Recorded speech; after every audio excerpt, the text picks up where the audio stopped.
এই যেন এক প্রতীক্ষার প্রহর গণছেন।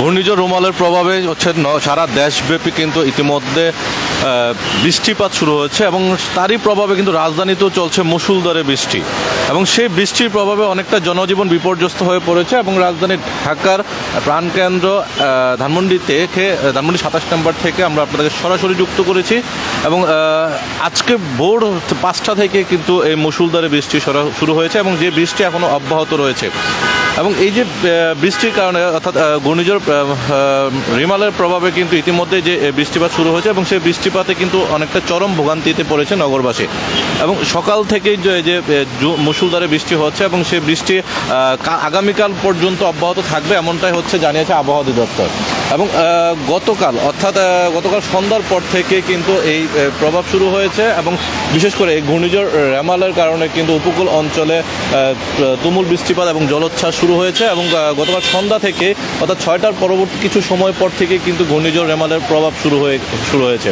এবং সেই প্রভাবে হচ্ছে উপকূল অঞ্চলগুলোতে রয়েছে প্রবল বৃষ্টিপাত হচ্ছে, জলোচ্ছ্বাস এবং কোথাও কিন্তু আর স্বাভাবিক পানির যে গতি রয়েছে এবং সেই গতি থেকেও কিন্তু 8 থেকে 10 ফিট এবং কোনো জায়গায় 12 ফিট পর্যন্ত বৃষ্টির জলোচ্ছ্বাসের প্রভাব দেখা গেছে এবং সেই প্রভাবে কিন্তু রাজধানীর বিভিন্ন এলাকায় কিন্তু ইতিমধ্যে বৃষ্টিতে চরম ভোগান্তিতে পড়েছে নগরবাসী, বিশেষ করে যারা অফিসগামী পথচারী রয়েছেন এবং নগরবাসী যারা রয়েছেন যারা বাধ্যতামূলক আসলে অফিস করতেই হচ্ছে তাদের জন্য রয়েছে চরম ভোগান্তিতে এবং সেই ভোগান্তির মাত্রা হচ্ছে পর্যায়ক্রমে বাড়ছে অর্থাৎ সকাল থেকে যে বৃষ্টি ছিল তো সেটা পর্যায়ক্রমে দুপুর গড়িয়ে বিকালে এখন পর্যন্ত কিন্তু অলরেডি বাড়তে শুরু করেছে এবং আবহাওয়া অধিদপ্তরের তথ্য মতে হচ্ছে এখন পর্যন্ত যে এই বৃষ্টি কিন্তু থাকবে আগামীকাল বিকেল পর্যন্ত বৃষ্টি হওয়ার সম্ভাবনা রয়েছে অর্থাৎ এখন বলা চলে যে এই ঘূর্ণিঝড় রুমালের প্রভাবে কিন্তু ইতিমধ্যে যে বৃষ্টিপাতের যে তাপমাত্রা সেটা কিন্তু গত বাংলাদেশের ইতিহাসে সবচেয়ে রেকর্ড পরিমাণ বৃষ্টিপাত হওয়ার সম্ভাবনা রয়েছে এবং যেটা হচ্ছে 1996 সালে সর্বোচ্চ রেকর্ড পরিমাণ বৃষ্টিপাত হয়েছিল 280 মিলিমিটার এবং সেটি উপকূল অঞ্চলে এবং এই ঘূর্ণিঝড় রেমালের কারণে সেই বৃষ্টিপাতের পরিমাণ এবছর 330 মিলিমিটার পর্যন্ত হওয়ার সম্ভাবনা রয়েছে এবং আমরা দেখছিলাম যে অর্থাৎ গতকাল থেকে কিন্তু ঢাকার বাইরে অর্থাৎ রাজধানীর বাইরেও কিন্তু বৃষ্টিপাতের মাত্রা শুরু হয়েছে এবং গতকাল দুপুর থেকে কিন্তু উপকূলীয় অঞ্চলগুলোতে বৃষ্টি শুরু হয়েছে এবং কোথাও দমকা ঝড়ো হাওয়া পর্যন্ত বৃষ্টিপাত হয়েছে এবং এখন পর্যন্ত রেমালের প্রভাব কিন্তু উপকূল অঞ্চল থেকে গতকাল রাত্রে অতিক্রম করে কিন্তু রাজধানীর দিকে অগ্রসর হচ্ছে অর্থাৎ সামনের দিক সময়গুলোতে কিন্তু সারা রাজধানীতে বৃষ্টির পরিমাণ আরও বাড়তে পারে এবং এখন পর্যন্ত বলা চলে যারা এই রাজধানীর বিভিন্ন কর্মমুখী মানুষ রয়েছেন এবং ঘরমুখী মানুষ রয়েছেন এবং যারা আজকে এই চরম বৃষ্টির এবং মুষলধারে বৃষ্টির মধ্যে যারা বের হয়েছেন তাদের মধ্যে চরম ভোগান্তি করেছেন এবং কারো অপেক্ষার প্রহর গণছেন কখন বৃষ্টি কিছুটা সময় নেবে এবং অফিস কিংবা বাসায় ফিরে যাবেন এবং সেই জায়গা থেকে হচ্ছে এখন পর্যন্ত যদি আমরা আপনাদেরকে একটু দেখা যায় অনেকে আছেন অপেক্ষমান এই যে বৃষ্টিতে এবং যারা এই বৃষ্টির কারণে কোথাও তাদের কর্মস্থলে পৌঁছাতে পারছেন না কিংবা তাদের যে নির্ধারিত যে জায়গাটি রয়েছে সেখানে তারা পৌঁছাতে পারছেন না এবং আমরা চেষ্টা করবো কয়েকজনের সঙ্গে কথা বলার এবং যারা এখনও অপেক্ষমান রয়েছেন এবং তাদের এই বৃষ্টির কারণে যে তাদের যে গন্তব্যস্থল এবং সেই গন্তব্যস্থলে আপনি কোথায় যাবেন? আমি ধানমন্ডি 27 যাব। জি, মানে কি কাজে বের হয়েছেন? আমি বের হয়েছিলাম অফিসিয়াল কাজে, পাইকপাড়া গেছিলাম কি বৃষ্টির কারণে অফিসের কাজ করতে পারলাম না, এখন ব্যাগ যাচ্ছি অফিসে ব্যাগ আবার অফিসে ব্যাক করতে। জি জি জি জি মানে এই যে বৃষ্টিতে কিন্তু অনেকটাই বিপর্যস্ত। জি জি বৃষ্টিতে কাজকর্ম করা যাচ্ছে না, বের হওয়া যাচ্ছে না। আমি ভিডিএল নতুন ধারায় জব করি, ওইখানে আমাদের একটা ক্লায়েন্ট ছিল, তার ওইখানে যাচ্ছিলাম কিন্তু ব্যাক আসলাম, যাইতে পারলাম না। জি ধন্যবাদ আপনাকে। আমরা একটু আপনার সঙ্গে কথা বলি। আপনি দেখলাম আপনি অনেকক্ষণ যাবত অপেক্ষা করছেন এবং কোথায় যাবেন আপনি? আমি একটা কর্পোরেটর চেম্বারে জব করতেছি, তো আমি একটা ব্যাংকে গেছিলাম, ব্যাংকে যে একটা কাজ ক্লায়েন্টকে বুঝাই দিয়েছি, তারপরেও বৃষ্টির কারণে ব্যাগ যেতে আবার চেম্বারে। মানে এখন বৃষ্টির জন্য অপেক্ষা করছেন? এখন বৃষ্টির জন্য অপেক্ষা করতেছি। কি করবেন, কতক্ষণ অপেক্ষা করবেন? দেখি বৃষ্টি যদি থামে তাহলে চলে যাব, বা কোনো বাস ধরে চলে যেতে হবে, কিছু করার নাই, ভিজে যেতে হবে। আচ্ছা জি ধন্যবাদ আপনাকে। দর্শক আমরা আরও কয়েকজনের সঙ্গে একটু কথা বলবো। জি ভাই, আপনার সঙ্গে একটু কথা বলবো। আপনি কোথায় যাবেন? আমি যাব হচ্ছে কমলাপুর, ওখানে গিয়ে বাস উঠে আমি কুমিল্লা যাব। কুমিল্লা যাবেন। কোথায় আসছিলেন?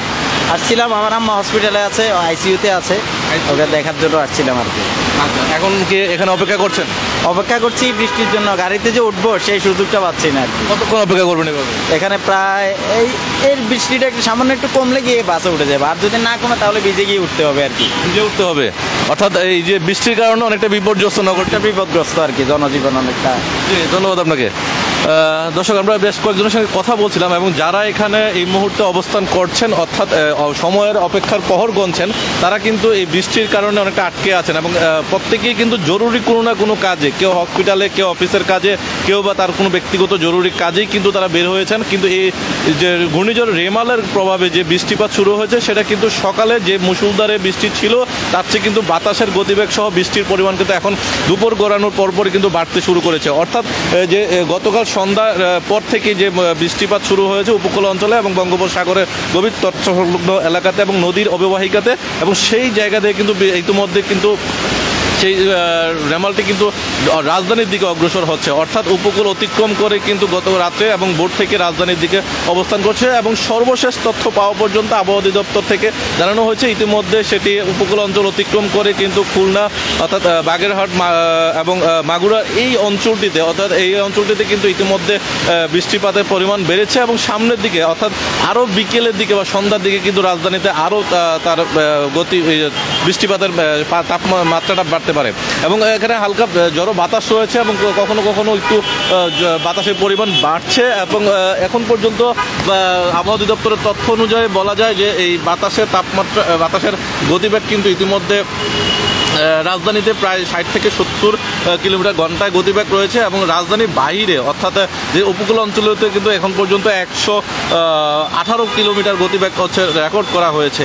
অর্থাৎ যেটা ধারণা করা ছিল গতকাল আবহাওয়া অধিদপ্তরের তথ্য অনুযায়ী বলা হয়েছিল যে 90 থেকে 120 কিলোমিটার পর্যন্ত হতে পারে, সেই জায়গাতে কিন্তু এখন পর্যন্ত 118 কিলোমিটার পর্যন্ত গতিবেগ হচ্ছে নির্ধারিত হয়েছে। এবং সেটি অনেকটা কিছুটা আস্তে আস্তে যেহেতু রাজধানীর দিকে, অর্থাৎ বাংলাদেশের উত্তর অঞ্চলের দিকে অগ্রসর হচ্ছে ঘূর্ণিঝড় রেমালটি, এবং সেই কারণে কিন্তু অনেকটা বলা চলে যে এই পর্যায়ক্রমে বাতাসের গতিবেগটা কিন্তু উপকূল অঞ্চলে কমতে শুরু করছে। তবে রাজধানী সহ উত্তরাঞ্চলে, অর্থাৎ দেশের উত্তরাঞ্চলে যেদিকে ঘূর্ণিঝড়ের রেমালের যে বিষয়টি গতিপথটি রয়েছে এবং সেই গতিপথের দিকে কিন্তু বাতাসের তীব্রতা বাড়তেছে। এবং আমরা আপনাদেরকে সরাসরি যুক্ত করেছি রাজধানীর ধানমন্ডি থেকে, এবং সেখানে যে রাস্তাটি আমরা দেখানোর চেষ্টা করছিলাম সেটি হচ্ছে চুবানবাগের যে রাস্তাটি, এবং সেই রাস্তায় কিন্তু ইতিমধ্যে গাড়ির বিকেলের দিকে, অর্থাৎ দুপুরের পরপর কিন্তু এখন কিছুটা গাড়ির চাপ বেড়েছে, কিন্তু সকালের দিকে একেবারেই ফাঁকা ছিল এবং বলা চলে যে জনজীবন শূন্য অবস্থায় ছিল।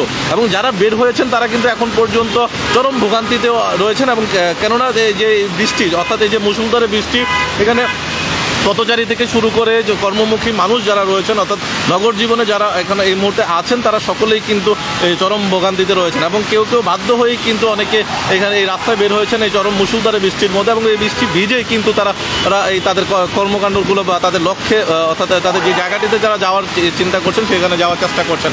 এবং বলা চলে যে এই যে বৃষ্টির মধ্যে যে তার কর্মমুখী মানুষের যে নগর জীবনে যে চলাচলে যে একটা বিপর্যস্ত তৈরি হচ্ছে, সেটি আসলে প্রাকৃতিক কারণে অনেকটা বিপর্যস্ত হলেও কিন্তু এই নানামুখী, এই যে বৃষ্টিতে ভিজে বা এই আবহাওয়া পরিবর্তনের কারণে অনেক সময় নানামুখী রোগের সমস্যা হয়, সেই ব্যাপারে কিন্তু সতর্ক থাকতে হবে। এবং একই সঙ্গে কিন্তু আবহাওয়া অধিদপ্তরের যে তথ্য অনুযায়ী বলা হচ্ছে যে আগামী 24 ঘন্টা যে আবহাওয়া কিন্তু অপরিবর্তিত থাকবে, এবং সে অনুযায়ী কিন্তু ঘূর্ণিঝড় রেমালে যে প্রভাবটি, সেই প্রভাবটি কিন্তু থাকবে। অর্থাৎ সেটি কিন্তু আগামীকাল রাত 8টা থেকে 9টা পর্যন্ত এর প্রভাব থাকতে পারে এবং সে বৃষ্টিপাতের সম্ভাবনা রয়েছে। অর্থাৎ এই যে গতকাল সন্ধ্যা থেকে যে প্রভাবটি রয়েছে যে 26 তারিখে, এবং সেটি কিন্তু 28 তারিখ রাত 8টা পর্যন্ত, অর্থাৎ পরবর্তী 48 ঘন্টা পর্যন্ত যে প্রভাব থাকবে। এবং সেই প্রভাবে কিন্তু বৃষ্টিপাত, মুষলধারে বৃষ্টি, হালকা থেকে ঝড়ো বাতাস এবং ঝড়ো হাওয়া, এবং বাতাসের গতিবেগ কখনো বাড়বে কখনো কমবে, সব কিছু মিলে কিন্তু এখন মানে সেটা একটা তার নির্দিষ্ট যে গতিপথ রয়েছে এবং সেই গতিপথে কিন্তু সেটি চলাচল করবে। এবং এখানে আমরা দেখছিলাম যে সাধারণ মানুষ থেকে শুরু করে যারা রয়েছেন, রিক্সা চালক, দিনমজুর, খেটে খাওয়া মানুষ, এবং যারা অফিসে কর্মজীবী মানুষ, সকলেই কিন্তু ইতিমধ্যে চরম বিপাকে রয়েছেন। এবং যারা বিশেষ করে দিনমজুর, অর্থাৎ যারা রিক্সা চালিয়ে তাদের জীবিকা নির্বাহ করে, এবং তারা কিন্তু ইতিমধ্যে হচ্ছে পুরো ভিজেই কিন্তু তাদের কর্মজীবন, অর্থাৎ কর্মজীবন চালিয়ে যাচ্ছে। এবং আমরা দেখছিলাম যে এছাড়াও কিন্তু যারা অন্যান্য অফিসগামী মানুষ রয়েছে তারাও কিন্তু ইতিমধ্যে সেই জায়গাটিতে তাদের বাধ্য হয়ে কিন্তু বের হয়েছেন এবং সেই যার কারণে হচ্ছে অনেকটা বলা চলে যে তাদের এই নগর জীবনে যে তাদের চলাচল এবং সেটি কিন্তু অনেকটা ব্যস্ততম থাকলেও কিন্তু এই ঘূর্ণিঝড় রেমালের কারণে অনেকটা বিপর্যয় হয়ে পড়েছে।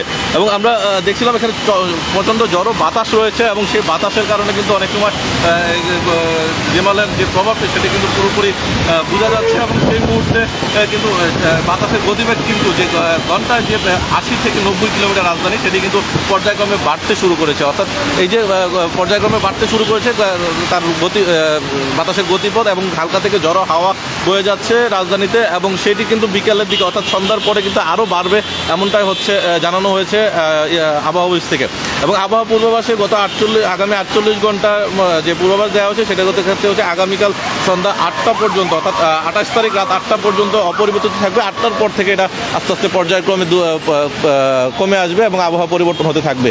এবং তাছাড়া যদি বলা যায় যে উপকূল অঞ্চলে কিন্তু যে কালকে রাতের যে গতিপথ ছিল এবং অনেকটাই কিন্তু লণ্ডভণ্ড হয়ে গেছে উপকূল অঞ্চলে, বিশেষ করে মংলা, সাতক্ষীরা, শ্যামনগর এবং বরিশাল, পটুয়াখালী, পিরোজপুর, ঝালকাঠি, ভোলান, চট্টগ্রাম, চাঁদপুর, কক্সবাজার এবং নোয়াখালী, লক্ষ্মীপুর সহ বিভিন্ন অঞ্চলে কিন্তু ইতিমধ্যে যে ঘূর্ণিঝড়ের রিমালের তাণ্ডব কিন্তু হয়েছে এবং আজকে সকাল 11টা পর্যন্ত তথ্য অনুযায়ী কিন্তু 7 জনে মৃত্যুবরণ করেছে এবং আরও অনেকে আহত হয়েছেন এই ঘূর্ণিঝড় রেমালের কারণে। এবং সেই জায়গা থেকে যদি আমরা বলতে চাই যে ঘূর্ণিঝড়ে যে একটা পূর্ব প্রস্তুতি থাকা সত্ত্বেও কিন্তু অনেক সতর্ক অবস্থা জারি করেছে আবহাওয়া অধিদপ্তর, দুর্যোগ ব্যবস্থাপনা মন্ত্রণালয় সহ সরকারের পক্ষ থেকে বিভিন্ন সংগঠন, স্বেচ্ছাসেবী সংগঠনগুলো কিন্তু কাজ করছে, রেড ক্রিসেন্ট সোসাইটি সহ। তারপরেও কিন্তু আমরা দেখেছি প্রায় ক্ষয়ক্ষতির পরিমাণ এবং আহত এবং নিহতর সংখ্যা শোনা যাচ্ছে এবং অর্থাৎ এতে এত সতর্কের পরেও তার যে প্রবল যে ধ্বংসলীলা ছিল সেই ধ্বংসলীলা কিন্তু ইতিমধ্যে প্রকাশ পাওয়া শুরু হয়েছে এবং উপকূল অঞ্চলগুলোতে কিন্তু ইতিমধ্যে লণ্ডভণ্ড হয়ে গেছে এবং তার প্রভাব এবং রাজধানীতে যখন এটি কিন্তু ইতিমধ্যে কিন্তু যে উপকূল অঞ্চল থেকে কিন্তু সরে রাজধানীর দিকে অগ্রসর হচ্ছে, অর্থাৎ দেশের উত্তরাঞ্চলের দিকে অর্থাৎ উত্তর পূর্বাঞ্চলের দিকে কিন্তু এটা ধাবিত হচ্ছে, অর্থাৎ পর্যায়ক্রমে কিন্তু সেটি আস্তে আস্তে কিন্তু দুর্বল হয়ে সেটি সমাপ্তি হবে। এ পর্যন্ত বলা চলে যে ঘূর্ণিঝড় রেমালের প্রভাব কিন্তু রয়েছে এবং সেটা আগামী 48 ঘন্টা পর্যন্ত থাকবে এবং সেখানে কিন্তু অনেক নগর জীবনকে অর্থাৎ জনজীবন কিন্তু কিছুটা বিপর্যস্ত হয়ে পড়বে এমনটা হচ্ছে বলা চলে। অর্থাৎ সেই জায়গা থেকে হচ্ছে সবাইকে সচেতন থেকে সতর্ক অবস্থায় বিরাজ করে কিন্তু তাদের এই ঘূর্ণিঝড় রেমালকে মোকাবেলা করতে হবে এবং সেই যে কোনো ধরনের ক্ষয়ক্ষতি এড়াতে কিন্তু সর্বোচ্চ কঠোর সতর্ক অবস্থানে বজায় রাখতে হবে। এবং আমরা বেশ কয়েকজনের সাথে কথা বলছিলাম এবং যারা পথচারী রয়েছেন তারা কিন্তু সকলে জানিয়েছেন যে তারা কোনো না কোনো জরুরি প্রয়োজন অর্থাৎ অফিসের কাজে, অফিসের ছাড়াও কিন্তু অন্যান্য জরুরি কাজেই কিন্তু তারা এখানে উপস্থিত হয়েছেন এবং সেই জায়গা থেকে হচ্ছে স্কুল, কলেজ সহ অন্যান্য শিক্ষা প্রতিষ্ঠান কিন্তু ইতিমধ্যে বন্ধ করে দেওয়া হয়েছে এবং ঘূর্ণিঝড় রেমালের কারণে এবং এবং যারা বের হয়েছেন তারা কিন্তু অনেকটা বিপাকে পড়েছেন এবং তারা তাদের কর্মজীবনে কিন্তু বাধ্য হয়ে বের হয়েছেন এবং তারা তাদের এই জায়গা থেকে হচ্ছে চেষ্টা করছেন এবং তাদেরকে নিজেকে রক্ষা করে কিন্তু যারা তাদের কাজ সম্পাদন করে আবার সুস্থ স্বাভাবিকভাবে বাসায় ফিরে যেতে। এবং এখন ছিল আমার কাছে ঘূর্ণিঝড় রেমালের সর্বশেষ তথ্য আপনাদের জানানোর চেষ্টা করছিলাম এবং আবারও যুক্ত হব নতুন তথ্য নিয়ে, নতুন আপডেট নিয়ে। সেই পর্যন্ত ভালো থাকুন, সুস্থ থাকুন, নিরাপদে থাকুন, ইত্তেফাকের সঙ্গেই থাকুন।